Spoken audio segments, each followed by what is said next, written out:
Voilà, bonjour tout le monde, bienvenue à l'Automobile en balado. Une balado qui parle évidemment d'automobile avec Voilà. Benoît Charette. Salut Benoît! Salut Alain. Et moi-même, Alain Mécana. Cette semaine, je pense qu'on entre officiellement, tant dans l'actualité que pour nous ici, dans une nouvelle phase de l'industrie automobile, parce qu'il y a beaucoup de changements qui s'en viennent. Absolument. Puis on fait ça quoi tes cafés cette semaine? Ben, on se le fait à l'as parce que, écoutez, c'est l'hiver avant le temps cette année. Et on trouvait que dehors, commence à faire froid un peu. Faire le tour du véhicule à -5 pendant une demi-heure, c'est pas l'idéal. Alors, on fait ça en dedans, mais ça n'empêche pas d'avoir des sujets très pertinents parce que, ouais, c'est ça, il y a une transition qui s'amorce. Ben écoute, Alain, on vit probablement en ce moment la plus grande transformation de l'histoire automobile. Parce que tu sais, les 100 dernières années, bon, oui, les automobiles évoluaient, mais on évoluait toujours pas mal avec la même technologie. Là, on est en train de passer à l'ère électrique, à l'ère hybride branchable, à l'ère de l'autonomie, et ça coûte une beurrée. Et là, les constructeurs commencent à le réaliser. Et là, on veut éviter ce qui est arrivé à Chrysler et à GM en 2008, qui ont été se mettre à genoux devant le gouvernement américain et canadien pour demander de l'argent parce qu'il n'y en avait plus. Exactement. Et là, ben, ce qu'on fait, on fait de l'attrition. On réduit la taille de la compagnie, puis on met de l'argent dans les coffres pour se préparer. Parce que toutes les promesses d'investir des milliards dans l'électrique, il fallait faut trouver que ça vienne. l'argent. Oui, ça ne tombe pas du ciel, cet argent-là. Alors là, Daimler avait déjà annoncé le 14 novembre dernier qu'on allait faire des coupures. Là, on a annoncé il y a 2 jours l'ampleur de ces coupures-là. C'est pas petit, là. C'est pas petit. On parle de vouloir économiser dans les 3 prochaines années un peu plus de 1,1 milliard d'euros par année. Pour justement mettre cet argent-là de côté en fonction de développer les technologies du futur dans l'automobile. Et ça va se faire à tous les niveaux. Bon, on dit qu'à prime abord, on va favoriser des départs volontaires, des présentations de package, si je peux employer le terme. On va faire des offres aux employés. On va diminuer, on a dit, jusqu'à 10% des cadres. Et on va favoriser plus d'emplois des temporaires et demander aux travailleurs des réductions de semaines. Ça s'était déjà fait en Allemagne il y a plusieurs années où on avait des semaines de 32 heures. Donc, tout ça devrait être en mesure de combler. Audi a été encore plus loin. Audi a dit qu'on allait, d'ici 2025, réduire, puis là, je regarde le chiffre pour ne pas compter de niaiseries, 9500 emplois qu'on allait réduire en Allemagne. Ben, ça peut pas autant. Daimler, c'est quelque chose comme un petit peu plus que 10 000. C'est pas loin de 10 000. On est dans ces eaux-là aussi. On parle de 15% des effectifs du côté d'Audi, du côté de l'Allemagne. On va procéder sur le même principe pour faire des économies d'échelle. La seule qui a annoncé qu'on allait y aller peut-être de façon un peu moins raide, c'est BMW. Mais il faut dire que BMW n'a pas la taille d'Audi et de Daimler. C'est une compagnie un peu plus petite. Mais eux ont laissé savoir qu'on tenterait de réduire la prime pour les travailleurs, réduire les coûts de main-d'œuvre, travailler un petit peu plus avec du temporaire, puis attrition. C'est-à-dire que les gens qui prendront leur retraite ne sont pas remplacés. On va procéder de cette façon-là. Mais là, c'est l'industrie automobile allemande qui annonce ça. On a vu du côté des Américains des annonces de suppression de modèles, de suppression d'usines. Des fermetures d'usines. GM aussi, c'est moins récent, mais aussi ils ont fait un virage, ils ont amorcé le virage aussi. On est en plein dedans, là, et on va le voir à tous les niveaux venant de tout le monde parce que l'industrie au complet s'en va là. Donc, des annonces comme ça, on risque d'en faire d'autres dans les semaines, les mois à venir. Oui, parce qu'il y a aussi l'occasion pour les fabricants de moderniser leurs usines. Voilà. Beaucoup d'automatisation, donc de coupure de poste. Puis tu touches un bon point parce que moderniser une usine, pour changer de technologie, ça coûte immensément plus cher que de dire, bon, ben on réoutille, mais on va continuer à faire des moteurs à combustion interne. Non. Là, on tombe dans des technologies différentes. Qu'on parle d'électricité, d'hybride rechargeable ou simplement d'hydrogène dans certains cas, parce qu'on commence, entre autres, du côté de Toyota. Oui, effectivement. Ça demande, c'est une façon complètement différente de travailler et qui demande aussi des niveaux de sécurité plus élevés. Parce que des batteries, il y a un ampérage très élevé, il faut travailler dans des milieux isolés avec des travailleurs spécialisés qui coûtent beaucoup plus cher. Donc, tout ça, tout ça se multiplie rapidement au niveau des coûts. Là. Effectivement. Il y a peut-être, écoute, un signe que malgré tout, l'industrie continue d'insister sur la tradition. même que c'est pas vraiment traditionnel, parce que, bon, je vais dire, une Corvette, c'est quand même une voiture qui existe depuis longtemps, mais là, on parle d'une ZR1 de 900 chevaux. Écoute, j'aurais vu cette nouvelle-là il y a 2-3 ans. C'est fou! Puis je me suis dit, je me serais dit, c'est un poisson d'avril. Parce que là, on parle d'une ZR1 hybride, 4 roues motrices, de 900 chevaux. Là, tu te dis, OK, il y a quelqu'un qui en a fumé du bon, là. Mais non, c'est vraiment... En fait, C'est vrai de vrai. c'est le magazine Motor Trend qui a un peu coulé la nouvelle cette semaine, citant un haut placé de GM, évidemment. Ouais, ça a fuité, c'est pas encore officiel. Oui. C'est pas encore officiel qu'il y aurait, mais bon, il va avoir une ZR1, c'est écrit dans le ciel. La progression veut en sorte qu'il va y avoir une Z06 puis une ZR1. Comme Puis là, ben, la ZR1, c'est toujours le modèle le plus puissant. Alors, comme on s'en va dans l'exotique, beaucoup plus du côté de Corvette avec un modèle à moteur central, ben, on va s'en aller vers ça. Puis ça va se comparer à des modèles un peu qu'il y a eu dans ce style-là chez Porsche, chez Ferrari, chez McLaren, où il y a une technologie hybride, l'apport de l'électricité qui amène une puissance qui n'est pas plus grande consommatrice de carburant, avec 4 roues motrices, parce qu'en disant 900 chevaux, il faut qu'on colle ça quelque part au sol. De pousser ça à la route d'une façon optimale. Mais bon, pas de date encore. 21, Rien 22. Il n'y a pas de confirmation, mais on s'en va par là. Il y a une stratégie, j'imagine que les gens commencent à comprendre que Chevrolet veut aller à l'extrême dans tous les créneaux, parce que même dans les VUS, évidemment, ils ont une gamme. Dans la super sportive, la Corvette a vraiment eu toute une réorientation avec le modèle actuel. Oui, en fait, on avait, selon les gens, puis ça, c'est l'opinion des gens de GM, on avait atteint un peu le bout de la ligne. Le bout de la ligne, l'apogée technologique où on pouvait aller avec un moteur avant. Puis là, on a décidé de complètement changer. Bon, jusqu'à maintenant, GM semble avoir raison parce qu'il y a eu un réel engouement pour ce véhicule-là. Là, on est rendu au printemps pour le modèle. On devait avoir ça en janvier, mais avec la grève qu'il y a eu du côté de GM, on a un peu retardé un paquet de projets. Puis l'usine de Bowling Green a été touchée, elle aussi, où on fabrique la Corvette. Donc, on est rendu en mars à peu près pour les premiers modèles. Mais il y a déjà plusieurs mois d'attente pour avoir un modèle. Donc, c'est bon signe. Ça s'en vient. Probablement pour la ZR1, on se croise les doigts, ou en tout cas... En tout cas, j'ai déjà hâte d'essayer le premier. On va vous en parler. On va se rendre, on se rendre là, effectivement. Il y a quelques mois, la compagnie Ford a annoncé un investissement de plusieurs centaines de millions de dollars dans une compagnie qui s'appelle Rivian. Qui fait 750 millions de dollars. Qui n'est pas rien. Qui vont faire, en tout cas, qui vont commercialiser l'année prochaine des gros VUS et pick-up électriques. Et là, on se demandait ce que Ford allait faire avec ça, parce qu'il disait on veut pouvoir aller chercher dans la technologie de Rivian des solutions pour notre propre Exactement. Et là, c'est Lincoln qui va en bénéficier. Voilà. Ça, parce que même si 750 millions de dollars, ça peut paraître un chiffre énorme, si Ford avait développé son propre F-150 électrique, ça aurait coûté facilement 3-4 milliards, là, voilà. sans effort. Donc, oui, il va encore avoir de l'investissement à faire, mais on va se servir de ce qu'on appelle la planche à roulettes, littéralement, le fameux skateboard. Tout est dans le châssis. La base est là. Alors, à partir de là, Rivian, elle, avait présenté à Los Angeles en 2018 un VUS et un pick-up, littéralement. R1T et R1V. Voilà. En fait, c'est cette base-là qui va servir pour Ford.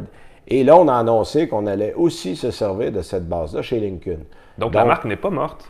La marque n'est pas morte. Et là, bon, évidemment, on va utiliser au maximum le potentiel de ce qu'on peut faire avec ça. Parce que l'an dernier, on avait annoncé chez Lincoln qu'il allait avoir plusieurs modèles électriques qui allaient arriver. Bon, maintenant, on se perd dans les chiffres avec les annonces parce que tout le monde en annonce. Là.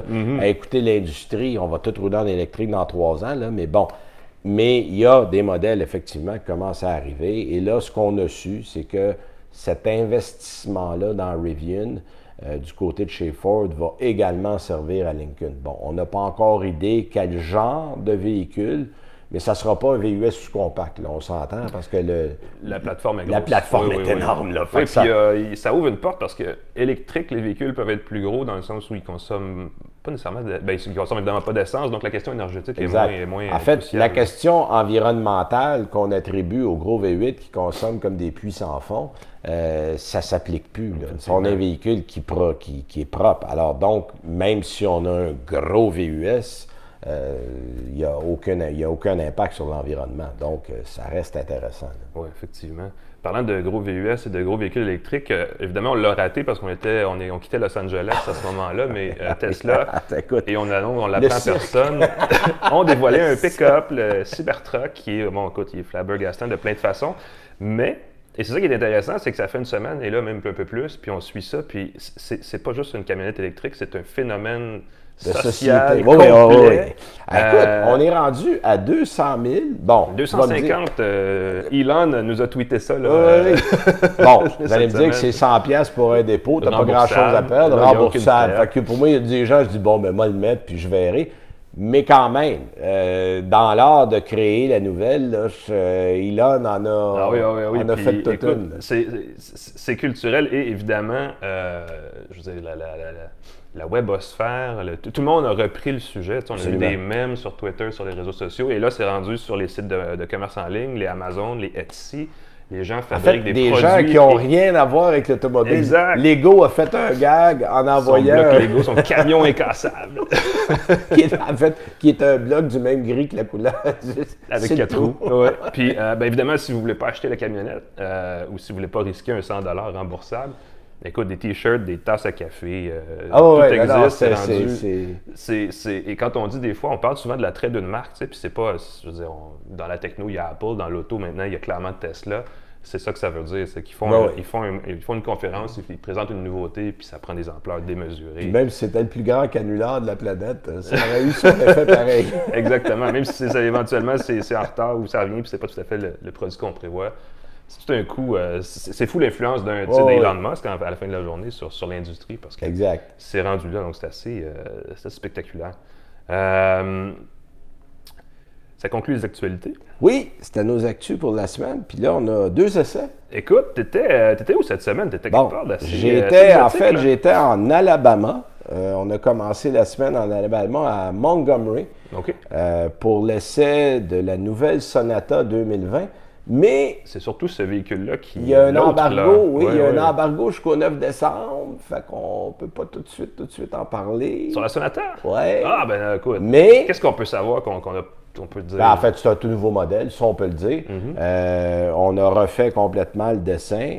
Des commentaires que j'ai eus de nos amis Facebook, tout le monde le trouve laid à l'unanimité. Pas bon, écoute, quand tu oses dans un design, c'est l'autre côté de la médaille. Tu risques d'attirer.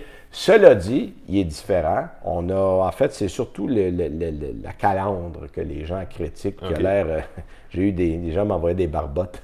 Ah oui, un gros poisson. C'est vrai qu'une barbotte, la bouche ouverte, ça décrit assez bien la calandre. Mais cela dit, il va très bien. On va avoir 2 moteurs. Moteur de base qui est un 2 litres et un moteur 1.6 turbo qui font en fait le moteur 2.5 litres, de base, fait 191 chevaux, puis tu as 180 chevaux pour le turbo, mais il y a plus de couple. Ah oui. Puis il va y avoir l'an prochain 2 autres modèles. En début d'année, on va avoir un modèle hybride qui va revenir, mais un hybride conventionnel, là. Et il va y avoir plus tard un N-Line. Puis ça va probablement être la version que les gens qui veulent une conduite un peu plus sportive vont aller chercher. Sonata N-Line. Oui. Alors, on n'ira pas plus loin, mais l'autre modèle dont je peux vous parler en détail... Oui, qui est probablement celui qui a le plus gros potentiel de vente, peut-être pour Hyundai, entre les deux en ce moment. Au Québec, en tout cas, oui. Oui, voilà, définitivement. Définitivement, parce que bon, la Sonata, comme nous disait Hyundai, c'est en déclin. Les véhicules intermédiaires sont en déclin, mais c'est quand même le 3e segment aux États-Unis, le 6e au Canada. Fait que ça reste encore, il y a encore des ventes. Mais le Venue, qui est le nouveau modèle, en fait, qui est un utilitaire compact. Là, compact, là, c'est sous un Kona. C'est plus petit que le Kona, oui. C'est plus petit que le Kona. En fait, c'est une base de Hyundai Accent. J'allais dire déjà qu'il n'est pas gros, le Kona. Oui. Donc, c'est une base de Hyundai Accent, mais on a eu la bonne idée de le faire. On l'appelle le petit géant, c'est-à-dire qu'il est carré, il est large. Il y a une garde au sol qui est la même que le Kona, donc 170 mm. Et on a 2,52 m d'empattement. Donc, on a mis l'empattement aux extrêmes, là, vraiment, des 4 roues pour donner... Écoute, je me suis assis en arrière. en plaçant le siège d'en avant pour moi. Ah oui, Puis, parfait, j'ai rien à dire. La garde au toit, le ciel de toit est haut.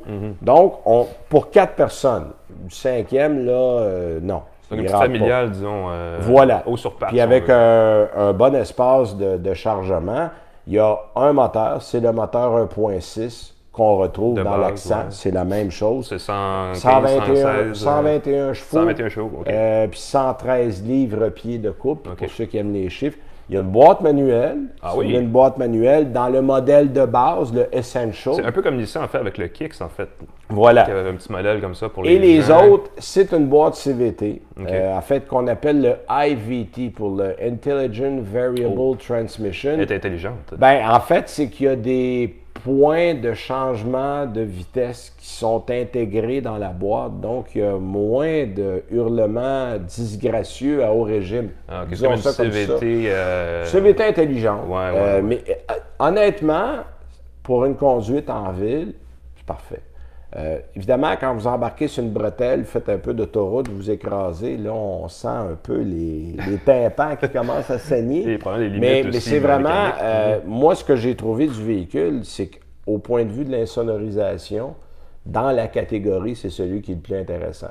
Le Kick, c'est un peu bruyant. Le CHR est un peu bruyant. Oui, c'est vrai. Lui, beaucoup moins. Évidemment, la puissance, il faut vivre avec, là. Et l'autre aspect intéressant, c'est le prix. Ça commence à 17 099 $. Bon, ça, c'est le modèle manuel qu'aucun concessionnaire va avoir chez eux, puis que vous allez avoir de la misère à le trouver si vous ne le commandez pas. Mais réaliste, le modèle de base avec le CVT est à 18 400 $. Ce qui est moins cher qu'une Mazda 3, en fait. C'est moins cher qu'une Mazda 3, effectivement. Et le modèle, bon, il y a le Essential, il y a le Preferred, il y a le Trend, puis il va y avoir le Urban Edition. Ça, c'est le 2 tons. On l'a vu dans d'autres modèles. Puis le Denim Edition va avoir un intérieur en denim. Donc, tu sais, un peu plus jeune. Et le Ultimate, lui, va avec 23 899. Mais ce qui est intéressant de constater, c'est qu'on vise les millénarios avec ce modèle-là. Parce que Hyundai a dit, puis ça m'a un peu surpris, cette gamme de personnes-là, les milléniaux, représentent en ce moment 40% des acheteurs d'automobiles. Ah oui, ils ont pas loin de 35 ans. Là. Voilà. Alors donc, on vise ces gens-là avec un prix qui est raisonnable, mais surtout, on a mis pas mal de technologies embarquées de série. Donc, Apple CarPlay, Android Auto, un écran de grandeur raisonnable, des aides à la conduite électronique. Donc, on a tenté pour le prix d'aller chercher les gens qui vont être intéressés par ce genre de véhicule-là, mais aussi qui vont être capables de rester connectés. Donc, ça, je pense que c'est un aspect intéressant. D'ailleurs, on nous a dit entre les branches qu'on va viser probablement entre 40 et 45 % des ventes canadiennes au Québec. Parce que c'est le modèle. Puis je le disais tantôt. Parce que nous sommes urbains et branchés. Bien, nous sommes urbains branchés, nous aimons surtout les petits véhicules utilitaires. Voilà. Puis bon, on l'a un peu dit tantôt, ça vise le Kicks, ça vise le CHR, le HRV du côté d'Honda. Donc, c'est cette catégorie de véhicules-là. Et comme ces véhicules-là, il y a uniquement 2 roues motrices. Il n'y a pas de 4 roues motrices de disponibles. Par contre, on nous a dit qu'il y avait on l'a vu, il y a un mode de conduite hiver qui va paramétrer, disons-le comme ça, les différentes fonctions du véhicule pour mieux fonctionner l'hiver. Bon, on est en Nouvelle-Orléans. C'est pas tellement l'endroit pour l'essayer. Alors, on en reparlera probablement à un moment donné quand il y aura des conditions qui c'est sûr qu'on vante les mérites des 4 roues motrices depuis longtemps, mais des bons pneus d'hiver sur un 2 roues motrices fait le gros de la job. Ça fait le travail. Puis, tu sais, surtout en zone urbaine, généralement, après une tempête, dans les 48 heures, on est revenu sur l'asphalte. Le seul tracas, c'est de sortir de stationnement, de rue. Une fois qu'on a réglé ça, et c'est là où les pneus font la différence. Voilà, mais des bons pneus, puis si effectivement on est capable de donner un certain avantage à un mode hiver qu'on pourra essayer, mais on vous le dira. Effectivement. Un qu'on a essayé l'hiver, ça c'est notre autre essai de la semaine. Oui. C'est le Mazda CX-5. Le CX-5, et pas n'importe lequel. Puis écoute, ça fait des années qu'on en parle. Puis moi, personnellement, j'avais hâte que ça vienne en marché. Et puis là, finalement, c'est arrivé, c'est le CX-5 diesel. Écoute, moi, Alain, j'ai essayé le diesel dans un Mazda 6 en 2012. Ouais, ben ça fait des années. Ce diesel-là, on nous avait dit, on va amener ça en 2014 dans un véhicule au Canada. Ça a pris du temps. 2014 est passé, 2015, 16, 17, 18, 19. Là, c'est un 2020 finalement. Oui, oui. Ouais. On avait oublié là, carrément que ce véhicule-là, on avait même fait une croix dessus. Puis surtout, avec tout ce qui est arrivé. Avec le diesel. Avec le diesel. Bon, ça a commencé avec le Dieselgate en 2015. Puis ironiquement, on abandonne les modèles diesel là, chez plusieurs constructeurs. Donc, ce qui en reste, c'est pas grand-chose. Ben, c'est surtout, on le voyait ici, surtout comme une technologie allemande, puis les Allemands ont fait le virage de 180. Évidemment, avec le Dieselgate de Volkswagen, ça a complètement tué le projet. Ah oui, ça a tué le projet. Puis là, ben, au point où on a probablement remis en question le projet pendant un certain temps, mais Mazda avait fait tellement de promesses à l'effet que ce modèle-là va arriver qu'on avait comme plus le choix de l'amener. Fait qu'on l'a emmené dans un CX-5. Bon, cela dit, il va très bien. On a mis ça dans un modèle équivalent d'équipement de signature. Donc, ben, il faut l'équiper parce qu'il est vendu c'est un peu plus que 45 950 $ de base. Puis il reste quelques options. Le modèle qu'on avait à l'essai cette semaine est à 47 200 $ pour un CX-5. C'est un CX-5, là. Oui.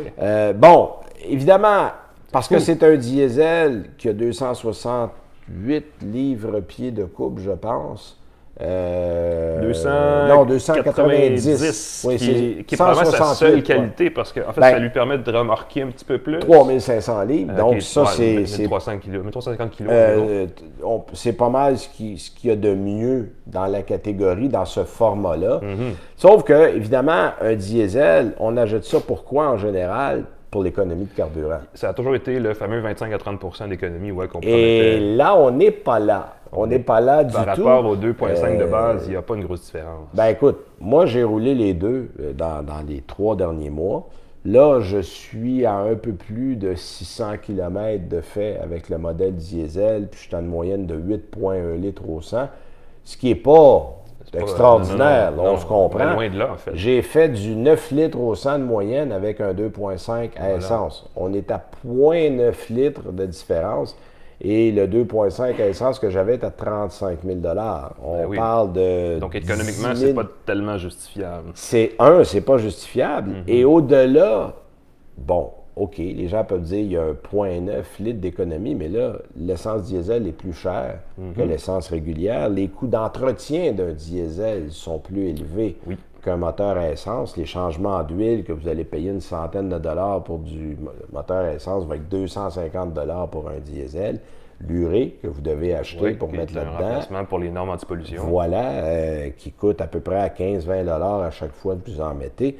Et etc., le moteur, tout ça. Donc, est-ce qu'en bout de piste, ça vaut la peine? Malheureusement, ça ne vaut pas la peine. Puis moi, j'ai bien l'impression que malgré les qualités de ce véhicule-là, Mazda n'en vendra pas tout simplement parce que c'est beaucoup trop cher. Ben, il y a une volonté de Mazda de se repositionner un peu comme une marque un peu plus haut de gamme que les Honda, les Toyota, mais là... On le voit en ce moment, là, il y a la CX-30 qui va être présentée bientôt, qui se veut en fait un format qui est entre le CX3 puis le CX5.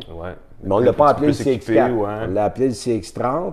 Parce qu'on veut pousser la gamme vers le haut. Les modèles signature ont été la première aventure. On l'a vu dans le CX-9, dans le Mazda 6, dans le CX-5. Voilà. Ça va aller combler. On veut se mesurer à de l'entrée de gamme dans des modèles de luxe. Là. Puis honnêtement, le CX-5 turbo, signature, qui est, bon, vous allez me dire, il est encore 42 000, là. Mais j'achèterais ça avant le diesel qu'il y a là. Pour le peu de différence de consommation, il y a vraiment, puis on a un sentiment de luxe, là. Cuir, tableau de bord en cuir cousu, avec matériaux de qualité. On se sent vraiment dans un véhicule de luxe. Et bon, Mazda, au point de vue de la qualité, de la réputation, c'est pas à refaire. Ce sont de très bons véhicules. Sauf que pour le diesel, où ça bloque, c'est le prix. C'est parce que rendu à 47 000, on commence à avoir du choix. Là. Mazda est un peu victime de sa propre technologie, parce que là, dans ce cas-ci, c'est ce qu'ils appellent ça Skyactiv D pour le diesel. Oui, exact. À l'essence, c'est le Skyactiv G, puis c'est pas seulement juste une question de moteur et de transmission, c'est un design aussi de tout ce qui est structure et tout le kit pour alléger. Puis et déjà, on attend encore le Skyactiv X. Essence. Et ça, c'est la prochaine génération. Ça, c'est la prochaine génération. Encore. En fait, c'est drôle parce qu'on va amener des taux de compression qu'on retrouve dans les moteurs diesel, des taux de compression très élevés, qui va avoir, selon ce que nous promet Mazda, une économie aussi bonne qu'un moteur diesel, mais avec un moteur essence. Donc, ça rend le Skyactiv D encore plus obsolète parce que là, quand ça va arriver, expliquez-moi pourquoi j'irais dans le diesel. Ah non, exactement. Puis souvent, on a toujours dit que le diesel, c'est bon sur l'autoroute parce que c'est là où ça performe le mieux. La cote du gouvernement de consommation du CX-5 diesel est de 7,9 litres au 100 sur autoroute. Oui. Le gain n'est pas apparent. Probablement que la prochaine génération... Si on avait une moyenne totale de 5,2, 5,3 par rapport à du 9, tu dis, OK, ça me coûte plus cher pour l'entretenir, mais en bout de piste, si je fais beaucoup de route, je vais quand même économiser. Mais dans le cas qui nous concerne, vous économiserez rien, ça va vous coûter plus cher. Puis en plus, vous allez payer plus cher le véhicule. Fait qu'il y a, malheureusement, c'est pas faute d'avoir un produit de qualité, c'est simplement qu'économiquement, ça ne fait pas de sens. On appelle ça une fausse bonne idée. C'est exactement ça. Ça arrive des fois. On peut pas avoir tout le temps des coups de circuit. Eh bien, écoute, merci Benoît. Hey, ça a passé vite, déjà. Oui, c'est une grosse semaine résumée en 25 minutes. oui, ben on va s'en reprendre la semaine prochaine. On revient la semaine prochaine. Ben oui, merci d'avoir été avec nous. Et on revient la semaine prochaine avec une autre automobile en balado. Salut tout le monde.